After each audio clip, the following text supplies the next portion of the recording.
Welcome to Smart Wealth with Joshua. Your daily stock analysis and catalyst talk. Today we're looking at United States Antimony.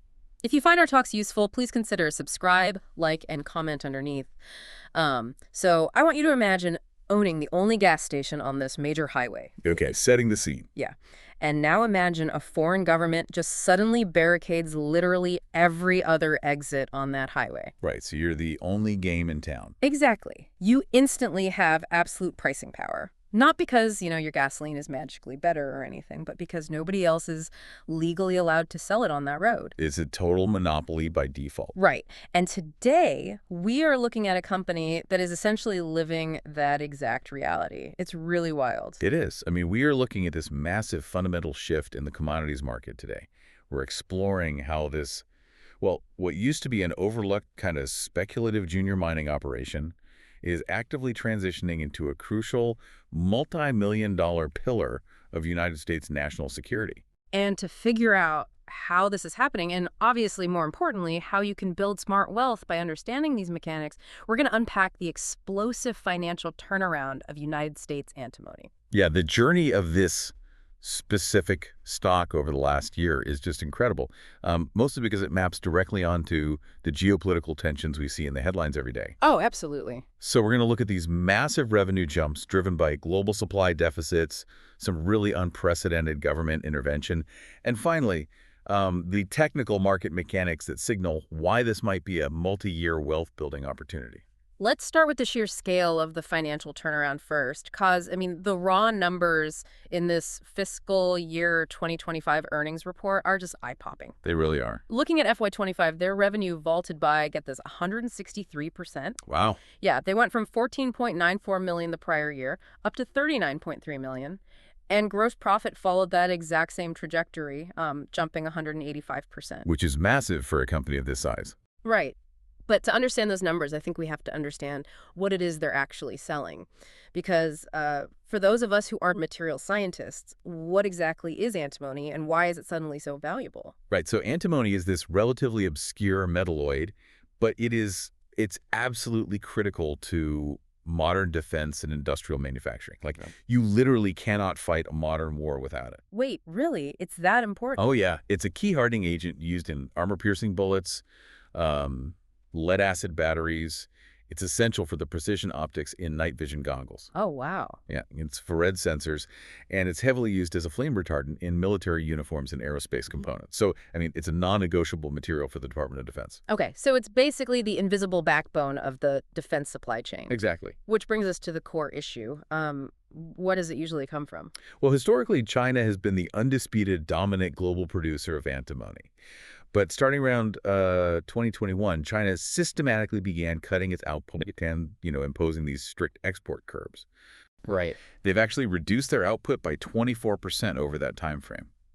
And when the world's primary supplier purposefully restricts access to a critical military asset, it creates an immediate, massive global deficit.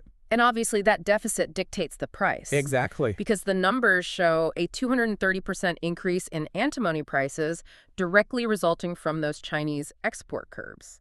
So United States Antimony didn't necessarily triple their business by discovering a massive new vein of ore, right? Oh, not at all. The macro environment just completely shifted the ground beneath them. Yeah, that supply shock did the heavy lifting for their revenue, for sure. But here's why this specific company captured that windfall while others didn't.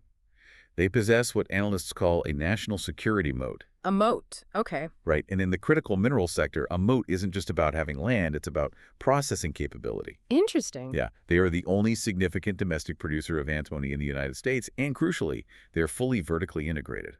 Okay, explain that vertical integration on the ground for us. What does that actually look like day to day? Sure. It means they don't just dig the raw dirt out of the ground. Usually, a Western mining company will mine the raw ore, but because they lack processing facilities, they're forced to ship that raw material across the ocean. Up to China. Exactly, back to China, to be smelted and refined into a usable product. But United States Antimony controls the entire life cycle. They mine the ore, and they own the facilities in Montana to smelt and refine it domestically. Ah, so they own the gas station and the refinery. There you go.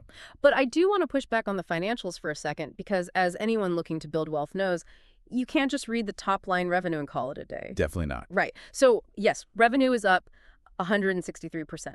But looking at the bottom line for fiscal year 2025, they reported a net loss of $4.34 million. Yeah. So if you have a monopoly on this highway, how are you losing $4 million? Like, is that a massive red flag? It's totally fair to ask, and it's the first thing any careful analyst should question. But the composition of that loss tells a totally different story. Okay, how so? Well, when you look at the cash flow statement, that $4.34 million loss was primarily driven by non-cash stock compensations and aggressive forward-looking growth strategies.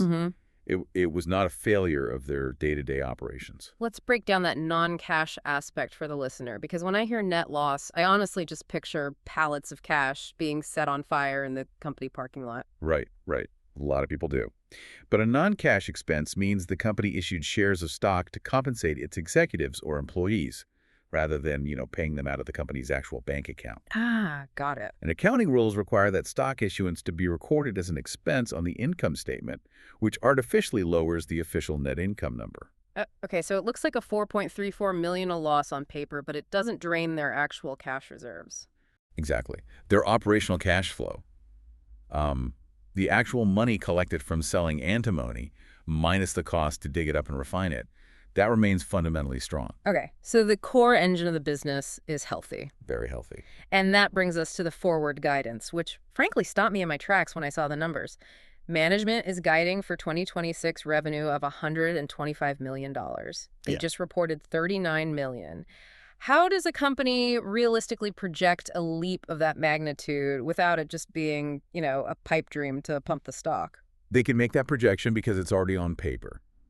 That $125 million guidance is backed by newly secured multi-year contracts totaling $354 million. Wait, $354 million? Yeah.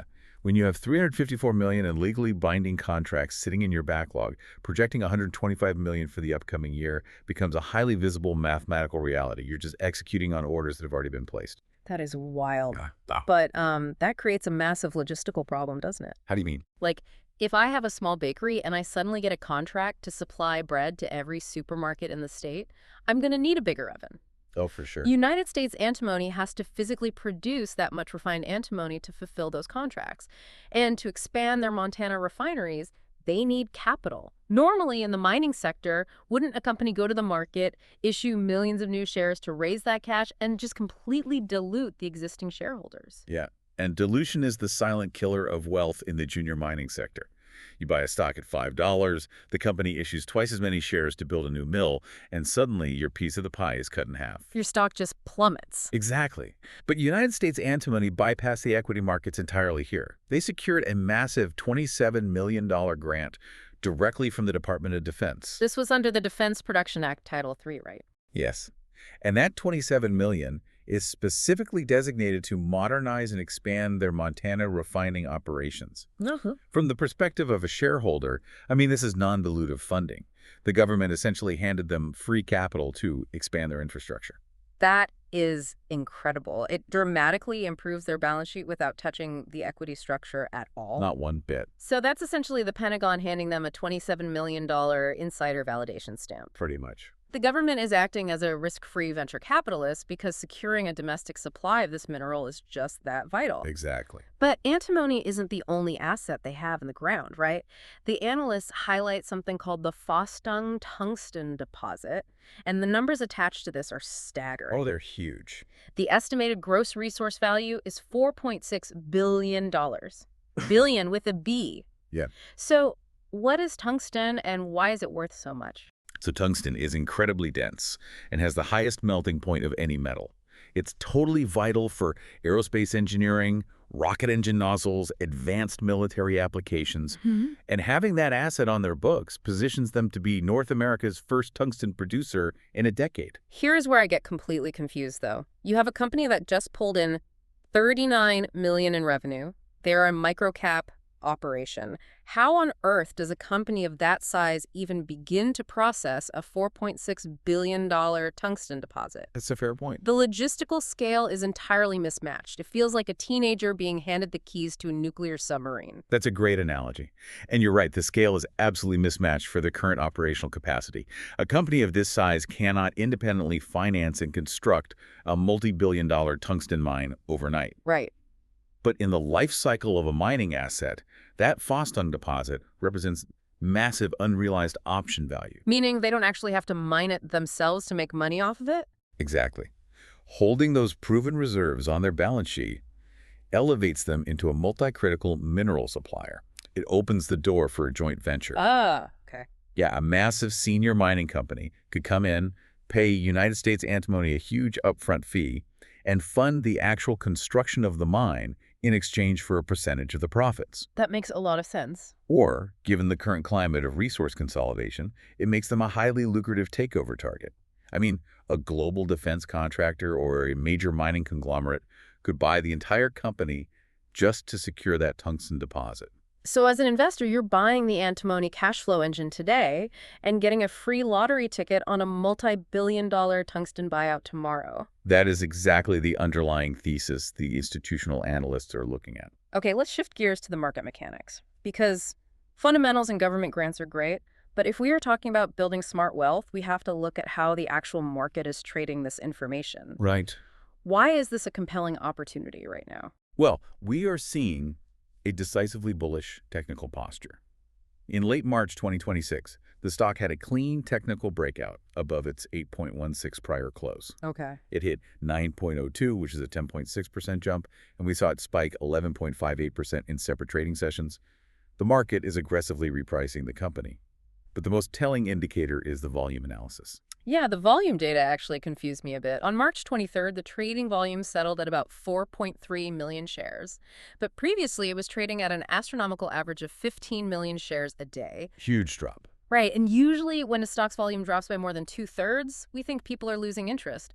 Why are the analysts calling this lower volume a bullish signal? Because it indicates the stock is exiting a period of hyperactive distribution Wow. and entering a sustained high-interest phase. We call it the end of the churn. The churn. Okay. Yeah. When volume is at 15 million shares a day, the stock is being tossed back and forth by day traders, high-frequency algorithms, flippers taking pennies of profit. It's chaotic. It's highly volatile. Right. When the volume settles down to 4.3 million following a major price jump, it signals that the short-term weak hands have sold out. Those shares have now moved into the accounts of institutional investors who intend to lock them away for the long haul. But looking at the chart for United States Antimony, they recovered incredibly fast. You could visually see the buy-the-dip mentality. Yeah. Every time the broader market dragged the share price down a few cents, buyers just flooded the order book. Yeah. And a major reason for that institutional flow is the upcoming uplisting.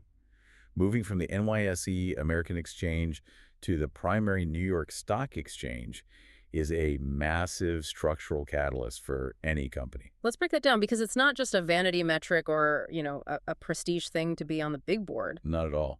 Think of the stock market like a series of exclusive nightclubs. Huh? Right now, United States Antimony is performing in a great local club. But the massive institutional money, the multi-billion-dollar pension funds and index funds, they're in the VIP club next door. And bouncers simply won't let those funds buy stock in the local club. Ah. So uplisting to the main NYSE is like getting the VIP wristband. Suddenly, all those passive index funds aren't just allowed to buy the stock because of how index weightings work. They are contractually obligated to buy it. Wow. So it creates a tidal wave of mandatory blind buying that supports the share price completely, regardless of the daily news cycle. It literally forces money into the stock. And that is why analysts are highly convicted here. H.C. Wainwright recently raised their price target to 11.50, and B. Riley set a target of 13.00. So the market is in the active process of stripping off the speculative junior miner label and assigning them the valuation of a contracted critical mineral supplier. Exactly. Now, if you are holding the stock or thinking about adding it to your portfolio, everything we just discussed sounds like a guaranteed straight line path to profit. Yeah. But to be responsible wealth builders, we have to play devil's advocate. Always. We have to navigate the bear case. So what actually breaks this thesis? The primary threat is execution risk. Having a $27 million grant to expand the Montana refinery and having mining claims up in Alaska is very different from actually turning wrenches, pouring concrete, and pulling metal out of the ground on schedule. Right, theory versus reality? That's exactly. Construction delays, permitting snags, labor shortages, they're endemic to the mining industry. If they miss their production targets, that $125 million revenue guidance gets pushed into the future and the market will heavily punish the stock price. I noticed in the upcoming catalysts, they mentioned Q2 production updates regarding a hydrometallurgical joint venture. Yes. Hydro what? Like, what exactly are they building and why is it a risk? So hydrometallurgy is a complex method of extracting metals from raw ore. Instead of using massive furnaces to melt the rock, which is traditional smelting, hydrometallurgy uses liquid chemistry. Okay. Think of it like the difference between roasting coffee beans with dry heat versus extracting flavor using water for a cold brew. Oh, that's a great way to picture it. Right, so it uses aqueous solutions to dissolve the target metals. It's often better for the environment and can yield higher purities, but building a commercial-scale liquid chemical plant is incredibly complex engineering. Any hiccups in that joint venture will cause delays. Makes sense. But here's the risk that I think poses the biggest existential threat. We established that antimony prices are structurally high right now at 49.7 per kilogram. Right. But the data shows it has already dropped from a massive peak in June 2025 where it was sitting at roughly 60,000 per ton. It is a highly volatile commodity. Extremely volatile. If geopolitical tensions suddenly ease, say China reverses course tomorrow and completely floods the global market with cheap antimony, doesn't this entire bullish thesis just collapse? How does the company survive a massive price crash? It's a great question. Historically, junior miners get completely wiped out when the spot price of their underlying metal crashes. But United States Antimony has a fundamental layer of armor protecting their downside. And what's that? The ultimate mitigation factor is that $354 million backlog of multi-year contracts. But how does a contract protect them if the global price of the metal plummets? Because these aren't just casual agreements to sell on the open market at whatever the daily spot price happens to be. These are highly structured supply contracts, often utilizing take-or-pay mechanisms or hard price floors. Oh, really? Yeah. The buyers, which are major defense contractors and industrial manufacturers, are so desperate for a guaranteed domestic supply chain that is decoupled from China. They will lock in a fixed, profitable price for United States antimony over a 3 to 5 year period. Wow. So even if the open market price of antimony gets cut in half tomorrow, their contracted buyers are legally bound to pay the agreed upon higher rate just to ensure their supply lines aren't interrupted. Exactly. The buyers are paying a premium for the security of the supply chain, not just the raw metal. That dynamic provides a hard revenue floor and heavily insulates the company from the wild swings of the open commodities market. That dramatically alters the risk profile for an investor. It really does. So, looking ahead, what are the specific dates you need to mark on your calendar to see if this company is actually executing on this massive potential? You really want to watch the next 3 months closely. First, Q1 2026 earnings are coming up in May. You need to watch their profit margins and listen closely to see if management confidently reiterates that $125 million guidance. Okay, May earnings. What else? Secondly, look for those Q2 production updates on the Alaska claims and the hydrometallurgical plan. Any positive news there proves they are overcoming that execution risk we talked about. All right. And finally, keep an eye out for media appearances. With the recent Department of Defense intervention, the CEO is highly anticipated to appear on major financial networks like Bloomberg TV. Those appearances consistently bring a surge of new retail and institutional eyeballs to the stock. Awesome. So to distill all this down into the final takeaway, based on the data, the institutional notes give this stock an 8.5 out of 10 bullish score. Yep. It's a mispriced strategic asset positioned right at the bottleneck of a critical minerals deficit. But you have to respect the timeline. This is not a quick day trade. No, definitely not. It is actively transitioning into a multi-year hold.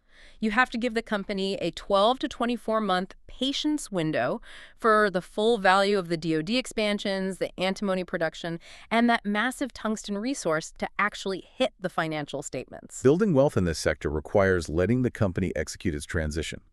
They have de-risked their revenue path with government funding and secured contracts.